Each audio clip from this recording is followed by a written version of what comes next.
بسم الله الرحمن الرحيم. الحمد لله رب العالمين، والصلاة والسلام على خير خلقه وآله أجمعين.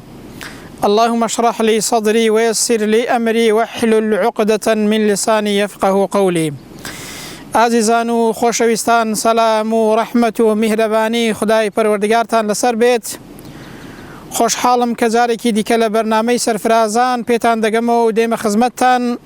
ئومێدمان وایە جێگای ڕەزامەندی خدای پەروەردگار بێت و پاشانیش ببێتە مایەی بەرچاوڕوونی زیاتری ئێمە. بۆیە باسی کەسانی سەرفراز و سیفەتی کەسانی سەرفراز دەکەین بۆ ئەوەی بزانین کەسانی سەرفراز بەچی سەرفراز بوون و سیفەتیان چۆنە، بۆ ئەوەی ئێمەش چاو لەوان کەین و بە شوێنی ئەوان دابڕۆین، بە ئومێدی ئەوەی ئێمەش خوای پەروەردگار لەو کەسانەمان بگێڕێ کە سەرفراز دەبن. یەکێکی دیکە لەو کەسانەی کە سەرفرازن ئەو کەسانن کە زمانیان دەگرن لە ئاستی قسەی خراپ و لە ئاستی هەرچی شتێک هەیە کە لە شەرعدا قەدەغەیە و خوای پەروەردگار پێی ناخۆشە. ئەو کەسانەی زمانیان دەگرن سەرفرازن بۆچی؟ چونکە پێغەمبەر دەفەرمێ صلی الله عليه وسلم من صامت نەجا. هەر کەسێک ئەو زمانەی بگرێتەوە لە ئاستی خراپە ئەو کەسە ڕزگاری بووە. ڕزگاری بووە یەکەم لە دنیادا لەسەر ئێشە و لە هەرچی زەرەر و زیان و ناخۆشی هەیە ڕزگاری دەبێت، لە قیامەتیشدا لە سزای و تووڕەبوونی خوای پەروەردگار ڕزگاری دەبێت. کەواتە ئەو کەسەی زمانی دەگرێتەوە لە خراپە ئەو کەسە سەرفرازە، لە دنیادا بێ سەر ئێشەیە و بەختەوەرە، لە قیامەتیشدا کەسێکی براوە و سەرفرازە. خوای گەورە بمانگیاڕی لەو کەسانە. پیغمبر صلی الله عليه وسلم لا فرمایشتی صحیحدا دەفەرمێت إذا أصبح ابن آدم فإن الأعضاء كلها تكفر اللسان. دەفەرمێ کاتێک کە بەیانی دەبێتەوە هەموو ئەندامەکانی ئینسان ملکەچی زمانن. ئەنجا بە زمانی حاڵ ئەندامەکان بە زمان دەڵێن چ دەڵێن؟ اتق الله فينا. بە زمانی حاڵ ئەندامەکان هەمویان بە زمان دەڵێن ئەی زمان دەربارەی ئێمە لە خوای پەروەردگار بترسە، چونکە فإنما نحن بك. چونکە دەڵێن ئێمە بەهۆی تۆوە ئەگەر ئەتۆ دامەزراوی پاداش وەردەگرین و بەهۆی تۆوەش سزا وەردەگرین. ئەگەر ئەتۆ دامەزراوبی لەسەر قسەی چاک و ڕێگای چاک ئەو بێگومان ئەندامەکانی سەلامەت دەبن و پاداش وەردەگرن، و ئەگەری زمان دامەزراو نەبێت، ڕاست نەڕوات، ڕاست نەبێت، بێگومان ئەندامەکانی دیکەش هەمویان سزا وەردەگرن و ئەندامەکانی دیکەش ڕاست نابن. کەواتە ئەو زمانە کاریگەریەکی یەکجار گەورەی هەیە لەسەر ئینسان. بۆیە ئیمامی غەزالی دەفەرمێت بەڕاستی ئەو زمانە بەلاشە زۆر بچووکە، بەڵام تاوانی زۆر گەورەی پێدەکرێت ئەگەر ئینسان وەریانە بێت. بەڕاستی ئەو زمانە کوردەواری دەڵێ سەری ئینسان بە فەتارەت دەبات. بەڕاستی ئینسان تووشی سەر ئێشە دەکات. بۆیە ئەی ئینسان کە دەتەوێ بەختەوەربی لە دنیا و لە قیامەتدا ئەو زمانت بگرەوە لە هەرچی شتێک کە ناشەرعیە، لە هەرچی قسەیە کە خوای گەورە پێی ناخۆشە سەرفراز دەبی و هەروەها کەسێکی سەلامەت دەبی. بۆیە پێغەمبەر صلی الله عليه وسلم لە فەرمایشتێکی دیکەدا دەفەرمێت إن العبد ليتكلم بالكلمة من رضوان الله تعالى. جاری وایە ئینسان یەک کەلیمە دەڵێت، یەک وشە، بەڵام ئەو وشەیە خوای گەورە لێی ڕازیە و لە ڕەزامەندی خوای گەورەدا ئەو وشەیە دەڵێت، خوای پەروەردگار لە بەهەشتا پلەی ئەو کەسە بەرز دەکاتەوە. جاری واش هەیە ئینسان یەک وشە دەڵێ ئەگەر وریای خۆی نەبێت ئینسان لە دۆزەخا دەچێتە خوارەوە. خوای گەورە پەناماندات بەهۆی یەک وشە. وریا بە ئەی ئینسان ئەو زمانە یان پلت بەرز دەکاتەوە لە بەهەشت، یاخود ئەوەتانەیە لە دۆزەخدا ئینسان بە ئاگردا دەچێتە خوارەوە. خوای گەورە پەناماندات. لە فەرمایشتێکی صحیحدا ئەبی هورەیرە بمان دەگەڕێتەوە دەفەرمێت پیاوێک هاتە لای پێغەمبەری صلی الله عليه وسلم عەرزی پێغەمبەری کرد، فەرمووی ئەی پێغەمبەری خوای فڵان ئافرەتە هەیە نوێژی زۆرە و ڕۆژووی دەگرێت و هەروەها خێر و خێراتیش دەکات، بەڵام تەنها یەک گوناهی هەیە. چییە؟ أنها تؤذي جيرانها بلسانها. وتیان ئەی پێغەمبەری خوای صلی الله عليه وسلم لەگەڵ نوێژ و ڕۆژوەکەیدا لەگەڵ سەدەقەکەیدا چی دەکات؟ تؤذي جيرانها بلسانها. دراوسێکەی بەهۆی زمانیەوە ئەزیەت و ئازار دەدات، ئەو زمانەی ناگرێتەوە. پێغەمبەر فەرمووی صلی الله عليه وسلم هي في النار. بەڕاستی ئەوە لە ئاگردایە، بەهۆی ئەوەی کە زمانی ناپارێزێت بەڵام عەرزیان کرد ئافرەتێکی دیکە و کەسێکی دیکە هەیە کە نوێژ و ڕۆژووی کەمە و کەمیش خێر دەکات دەبەخشێت بەڵام ئەوەیە کەس ئەزیەت نادا و دراوسەکانی ئەزیەت نادات زیان و زرەری بۆ کەس نییە زمانەکەی خۆی گرتووە پێغەمبەر صلی الله عليه وسلم فەرمووی هەیە فی الجەنە بەڕاستی ئەوە لە بەهەشتدایە کەواتە بەڕاستی ئینسان بەهۆی ئەو زمانەوە وریانە بێت جاری وا هەیە هەرچەندە نوێژ و ڕۆژوشی هەبێت بەڵام دەچێتە ناو ئاگەر و تووشی سزای خۆی پەروەردگار دەبێت لە دنیاشدا تووشی چەندین سەر ئێشە و دەردەسەری دەبێت عقبەی کوڕی عامیر دەگەڕێتەوە دەفەرمێ گوتم ئەی پێغەمبەری خوای صلی الله عليه وسلم من نەجات ڕزگاری و هۆکاری ڕزگاری و سەرفەرازی لە چیدایە پێغەمبەر صلی الله عليه وسلم فەرمووی ئەمسک عەلەیکە لیسانەک ئەو زمانەتە بگرە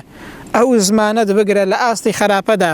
لە ئاستی غەیبەتدا لە ئاستی درۆدا لە ئاستی ناحەقدا لە ئاستی زوڵمدا لە ئاستی پێدا هەڵگوتنی زوڵم و ستەم و خراپەدا ئەو زمانەت بگرەوە ڕزگاری ئەوە لەوەدایە لە ماڵەکەی خۆتدا عیبادەت بکاتەوە بۆ پەشیمانی بکە ئەوە هۆکاری سەرفرازیە کە یەکێک لە هۆکارە سەرەکیەکان بریتیە لە گرتنی زمان لە ئاستی خراپەدا بۆیە عەبدوڵڵای کوڕی مەسعود دەفەرمێ سوێن بەخوای پەروەردگار هیچ ئەندامێکی ئینسان بەقەد زمان ئەوەندە پێویستی بەوە نییە کە ئینسان بیگرێتەوە لە ئاستی خراپەدا لە هەموو شتێک زیاتر ئەو زمانە پێویستی بەوە هەیە کە ئینسان لە ئاستی خراپەیە زمانەکەی بگرێت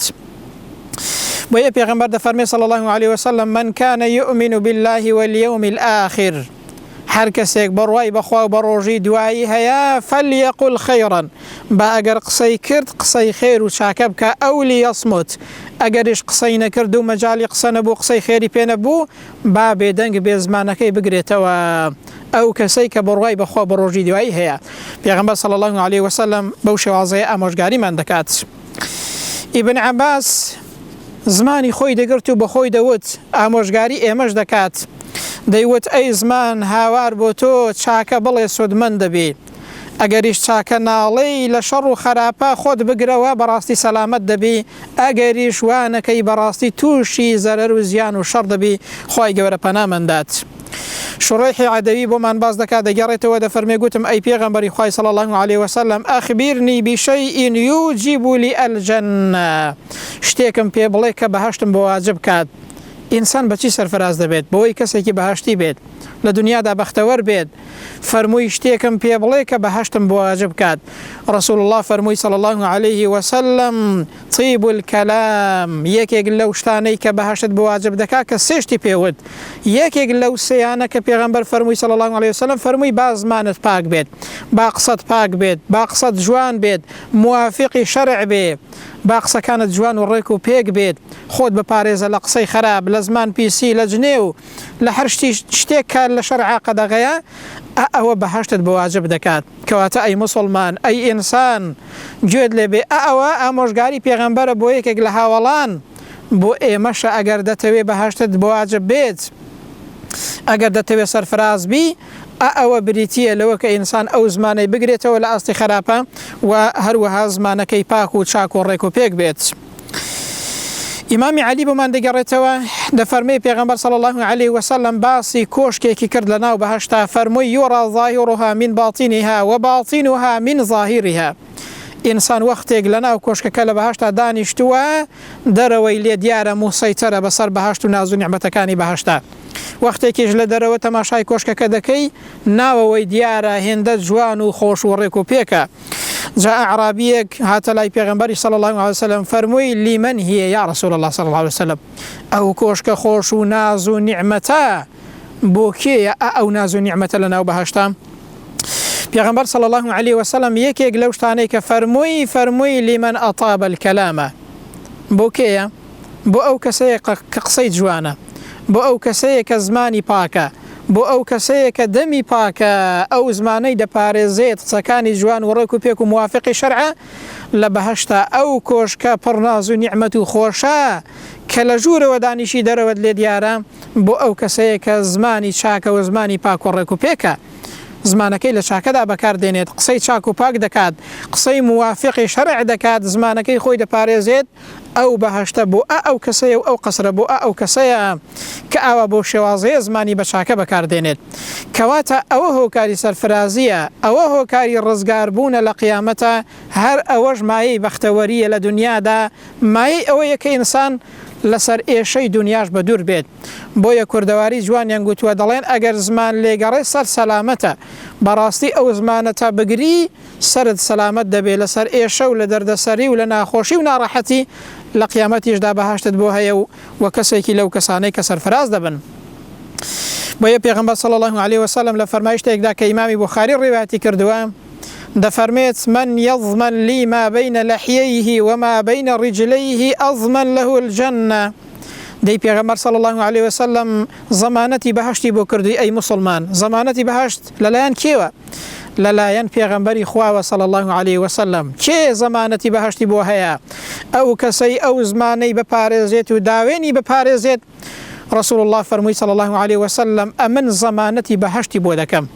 جا تەماشایکە نیوەی بەهەشت بەهۆی چیوەیە بەهۆی ئەو زمانەوەیە کە زمانت بگری زمانت بپارێزی لە ئاستی خراپە پێغەمبەر صلی الله عليه وسلم زەمانەتی بەهەشتی بۆ کردووی کە بێگومان ئەو زەمانەتەی پێغەمبەریش 100% ڕاستە بەڵام گرنگ ئەوەیە ئێمە ڕاست بین و ئێمە بەو شێوازەیە بین کە پێغەمبەر صلی الله عليه وسلم فەرموویەتی ئەبی دەردا دەفەرمێ بەڕاستی هیچ ئەندامێکی ئینسان بەقەد زمان لە لای خوای پەروەردگار خۆشەویست نییە هەر بەو زمانەش ئینسان دەچێتە بەهەشتەوە ئەگەر ئینسان ئەو زمانەی بە چاکە بەکاربێنێت خۆشەویستترین پارچە گۆشتە و ئەندامی ئینسانە لە ناو جەستەی ئینسانە لە لای خوای پەروەردگار بەڵام بەو مەرجەی لە چاکەدا ئینسان بەکاری بێنێت بۆیە پێغەمبەر فەرمووی من صەمەتە نەجا کە ئەو کەسەی زمانی دەگرێت بەخوا ڕزگاری دەبێت لە دنیادا لەسەر ئێشە و دەردەسەری و ناخۆشی و ناڕەحەتی لەسەر ئێشەی دنیا ڕزگاری دەبێت لە قیامەتیشدا لە سزای خوای پەروەردگار ڕزگاری دەبێت بۆیە ئەعرابیەک دێتە لای پێغەمبەری خوا صلی الله عليه وسلم پرسیار لە پێغەمبەر دەکات دەڵێ ئەی پێغەمبەری خوای صلی الله عليه وسلم کار و کردەوەیەکم نیشاندە و پێم بڵێ کە بەو کار و کردەوەیە بچمە بەهەشتەوە بەهەشتم بواجب بێت و بچمە بەهەشتەوە بەهۆی ئەو کارەوە پێغەمبەر صلی الله عليه وسلم چەند شتێکی عرض دەکات پێی دەڵێ خواردن و خواردنەوە بدە بە خەڵک خواردن بدە بە خەڵک و ئاو بدە بە خەڵک ئەمر بکە بە چاکە و ڕێگەری بکە لە خراپە فەرمووی فإن لم تطق ذلك ئەگەر ئەوەشت نەتوانی کە خواردن و خواردنەوە بەی بە خەڵکا و یارمەتی خەڵک بدەی و ئەمر بە چاکە و ڕێگەری لە خراپە بکەی پێغەمبەر فەرمووی صلی الله عليه وسلم ئەو زمانەت بگرە ئەو زمانەت بگرەوە لە ئاستی چی لە ئاستی خراپە ئەگەر نەتزانی فەکوفە لیسانەکە إلا من خیر پێغەمبەر فەرمووی صلی الله عليه وسلم ئەگەریش نەتوانی ئەو چاکانە بکەی زمانەکەت تەنها لە چاکەدا بەکاربێنە ئەو زمانەت بگرە لە ئاستی خراپەدا ئابەوە دەچێ بەهەشتەوە ئەگەر تەنانەت ئینسان هەر زمانەکەی بگرێت لە ئاستی خراپەدا هەر ئەوە بۆ خۆی چاکەیە ئەگەر هیچ چاکەیەکی دیکەی لەدەستنێت تەنها بتوانێت زمانی خۆی بگرێت لە ئاستی خراپە و قسەی ناشەرعیە ئەوە هۆکاری چوونە بەهەشتە و هەروەها هۆکاری سەرفرازی ئینسانە وهابی کوڕی مونەبێ شتێکی زۆر گەرەنگمان پێ دەڵێت ئامۆژگاریەیەکی زۆر گەرەنگمان دەکات دەفەرمێ ثلاث من كن فيه أصاب البر هەر کەسێک سێ شتی تێدا بێت سێ سیفەت بەڕاستی ئەوە چاکەی پێکاوە بەڕاستی ئەوە کەسێکی باشە بەڕاستی ئەو سێ سیفەتانە زۆر باشن چاکەی پێکاوە ئەو کەسە ئەو سێ سیفەتەی تێدا بێت یەکەم لەوانە ئەوەیە کە ئینسان دڵی سەخاوەتی هەبێت دڵی واڵا بێت ئینسانێکی سەخی بێت خۆی بپارێزێت لە ڕەزی لی و چروکی پیسکەیی چونکە دەردێکی زۆر خراپ و گوناهێکی زۆر گەورەیە یەکەم لەوانە ئەوەیە کە ئینسان سەخی بێت دووهەمیان ئینسان سەبر و ئارامی هەبێت لەسەر چی لەسەر بەڵاو موسیبەتێک کە بەسەری دێت لەسەر تاقیکردنەوەیە کە خۆی گەورە تاقی دەکاتەوە لەسەر تاعەت و عیبادەتی خوای پەروەردگار و لەسەر خۆگرتنەوە لە حەرام ئینسان سەبر و ئارامی هەبێت إنما يوفى الصابرون أجرهم بغير حساب خوای گەورە بەبێ حساب پاداشتی ئینسانێک دەداتەوە کە خۆگرە ئارامگرە بۆیە گوتراوە سەبر نیوەی ئیمانە سەمیان وەطیب الکەلام ئەو کەسەی کە چاکە و چاکەی پێکاوە ئەو سێ سیفەتانەی تێدا بێت سەمیان بریتیە لەوەی کە زمانی پاک بێت قسەی جوان بێت هەر کەسێک خاوەنی ئەو سێ سیفەتە بێت بەڕاستی ئەوە چاکەی پێکاوە و بەڕاستی ئەوە لەسەر چاکەیە ئەو کەسە چۆنە؟ ئەو کەسە سەخاوەتی نەفسی هەبێت، دڵی سەخی بێت، دڵی واڵا بێت، سەبر و ئارامی هەبێت و هەروەها زمانی بگرێت و قسەی جوان و ڕێک و پێک و موافقی شەرع بێت. بۆیە معاذ لا فەرمایی شتێکدا کە عەرزی پێغەمبەر دەکات صلی الله علیه وسلم، پێغەمبەر چەند شتێکی بۆ باز دەکات. یەکێک لەوانە کە پێغەمبەر صلی الله علیه وسلم پێی دەفەرمێ ئەی معاذ پێت بڵێم کۆکەرەوەی هەرچی خێر و چاکە هەیە چییە؟ کۆکەرەوەی هەرچی خێر و چاکە هەیە چییە؟ پێغەمبەر فەرمووی صلی الله علیه وسلم کف علیک لیسانک، ئەو زمانت بگرە لە ئاستی ناشەرعیە، لە ئاستی خراپەیە، ئەوە کۆکەرەوەی هەموو چاکەیەکە بۆ ئینسان. معاذ پێی سیر بوو، گوتی ئەی پێغەمبەری خوای صلی الله علیه وسلم، یعنی لەسەر ئەو قسانەی کە دەیکەین سزا دەدرێن؟ پێغەمبەر فەرمووی صلی الله علیه وسلم هاوار بۆتە ئەی معاذ، ئایا نازانی زۆربەی خەڵک کە لەسەر دەم و چاو و ڕوو ڕادەکێشترێن بۆ ناو ئاگری دۆزەخ ئیلا حەصائد ئەلسینەتیهم، تەنها بەهۆی تاوانەکان و تەنها بەهۆی ئەو گوناهانەوەیە کە بەهۆی زمانەوە دەکرێت؟ زۆربەی ئەو کەسانەی کە دەچنە جەهەنەمەوە پێغەمبەر فەرمووی صلی الله علیه وسلم بەهۆی چییە؟ بەهۆی ئەو زمانەیە کە ئینسان نەیگرێت لە ئاستی خراپەدا، بەڵام کە ئینسان بیگرێت بەڕاستی ئەوە ڕزگاری دەبێت و سەرفراز دەبێت. لا فەرمایشتی صحیحدا هاتووە کە پێغەمبەر صلی الله علیه وسلم ڕۆژێکیان بەلای دوو قەبردا ڕەت دەبێت، فەرمووی ئەو دوو قەبرە ئینەهما لەیعەذەبان، ئەو دوو قەبرە سزایان لەسەر و سزا دەدرێن. پێغەمبەر فەرمووی صلی الله علیه وسلم هۆکارەکەی و ئەوەی کە لەسەری سزا دەدرێن ڕوونی کردەوە، بە ئێمە دەڵێت، ئامۆژگاری ئێمە دەکات. پێغەمبەر صلی الله علیه وسلم یەکێک لەوانە فەرمووی فەکانە یەمشی بالنەمیمە، یەکێکیان لەسەر ئەوە سزا دەدرێت، یان یەکێک لەو سیفەتانەی کە لەسەری سزا دەدرێن ئەو دوو کەسە چییە؟ ئەوەیە کە دوو زمانیان کردووە و قسەیان هێناوە و بردووە و ئەو زمانەیان نەگرتووە، لەسەر ئەوە سزا دەدرێن، ئەنجا دووهەمیان خۆیان پاک نەکردوتەوە لە کاتی تارەتدا. واتە یەکێک لەو شتانەی کە لەسەری سزا دەدرێن لە ناو گۆڕدا،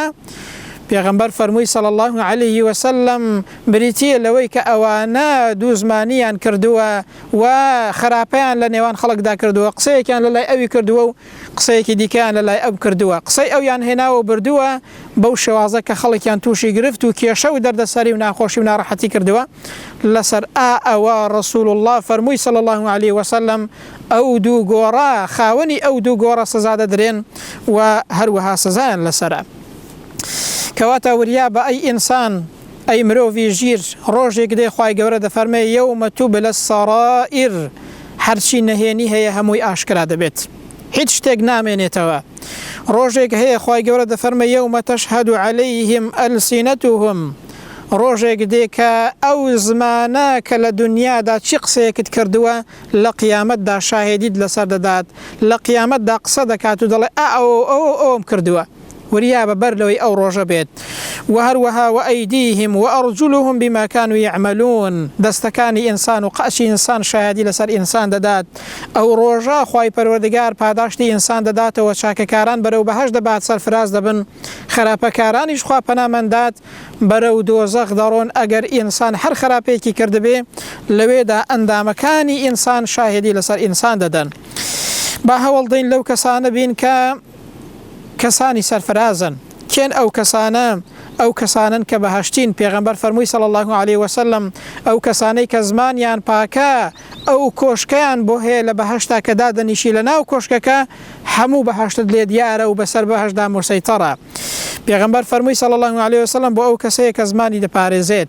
با هەوڵدەین لەو کەسانە بین کە پێغەمبەر فەرمووی صلی الله علیه وسلم من صەمەتە نەجا، هەر کەسێک ئەو زمانەی بگرێ بەڕاستی ڕزگاری دەبێ و کەسێکی سەرفرازە. پێغەمبەر دەفەرمێ صلی الله علیه وسلم اضمنوا لي ستا من أنفسكم أضمن لكم الجنة، کاکە ئێوە زەمانەتی شەشتم بۆ بکەن ئەمن زەمانەتی بەهەشتان بۆ دەکەم. هەر کەسێ بتوانێ زەمانەت بۆ پێغەمبەر بکات صلی الله علیه وسلم ئەو شەشتە، دەی ئەو پێغەمبەرە زەمانەتی بەهەشتی بۆ ئینسان کردووە. ئەو زەمانەتە 100% ڕاستە پێغەمبەری خوایە صلی الله علیه وسلم، وما ينطق عن الهوى إن هو إلا وحي يوحى، کاکە و پێغەمبەرە لە خۆیەوە قسە ناکات، لە خۆیەوە زەمانەتی هیچ کەسێک ناکات، دەی گرنگ ئەوەیە ئێمە ڕاستکەین. پێغەمبەر فەرمووی صلی الله علیه وسلم هەر کەسێ زەمانەتی ئەو شەشتم بۆ بکە ئەمن زەمانەتی بەهەشتی بۆ دەکەم. یەکێک لەوانە رسول الله فرمووی صلى الله عليه وسلم اصدقوا إذا حدثتم ڕاست گۆ بن کاتێک کە قسەتان کرد ئەو زمانەتان لە چاکەدا بەکاربێنن ئەو زمانەتان لە ڕاستیدا بەکاربێنن ڕاست گۆ بن با زمانتان ڕاست بێت ئەوە یەکێکە لەو شتانەی کە پێغەمبەر فەرمووی صلى الله عليه وسلم زەمانەتی بەهەشتان بۆ دەکەم دەی بەڕاستی ئەو کەسانە سەرفرازن کە زمانیان دەگرن لە ئاستی خراپەدا ئەو کەسانە سەرفرازن کە زمانیان لە چاکەدا بەکاردێنن ئەو کەسانە بەهەشتین لە دنیادا لەسەر ئێشەی دنیا ڕزگاریان دەبێت لە قیامەتیشدا کەسانێکی سەرفراز و براون خوای گەورە دەیان خاتە ناو پلە بەرزەکانی بەهەشتەوە کەواتە ئێمەش کە دەمانەوێت سەرفراز بین کە دەمانەوێت بەختەوەر و عاقیبەت خێر بین کە دەمانەوێت براوەی دنیا قیامەت بین دەبێ ئەو زمانەمان بگرین لە ئاستی خراپەدا دەبێ قسەیەک نەکەین کە عیبدار و گوناهبار بین دەبێ قسەیەک نەکەین کە خوای پەروەردگار پێی ناخۆش بێ و لە شەرع قەدەغە بێت ئەو جا لە دنیادا بەختەوەر دەبین بەخوا لە قیامەتیشدا خوای پەروەردگار دەمان خاتە ناو بەهەشتەوە کەسێکی سەرفراز دەبین و لەو کەسانە دەبین کە براون خوای گەورە دەیان باتە ناو پلە بەرزەکانی بەهەشتەوە خوای گەورە بە لوتف و کەڕەمی خۆی ئێمەش وا لێ بکا کە ئەو زمانەمان تەنها لە چاکەدا بەکاربێنین لە ئاستی خراپەشدا بگرینەوە لە دنیادا بەختەوەر بین لە قیامەتیشدا یەکێک بین لەو کەسانێک کە سەرفراز دەبن خوای پەروەردگار بمان ڕازێنیەوە بە سیفەتی سەرفرازان خوای پەروەردگار بمان گێڕی لەو کەسانێک کە سەرفراز دەبن لە دنیا و قیامەتدا بەختەوەر و عاقیبەت خێر دەبن خوای پەروەردگار بە لوتف و کەڕەمی خۆت بە چاکە و ڕەحمی خۆت داوات لێ دەکەین بە ئیمانەوە بمان ژیێنی بە ئیمانەوەش بمان مرێنی لە خزمەتی ڕسول اللهدا صلى الله عليه وسلم لە ڕۆژی قیامەتا زیندومان کەیەوە لە ناو پلە بەرزەکانی بەهەشدا بە خزمەتی پێغەمبەرمان شادکەی صلى الله عليه وسلم آمين وصلى الله على سيدنا محمد وعلى آله وصحبه وسلم والسلام عليكم ورحمة الله وبركاته.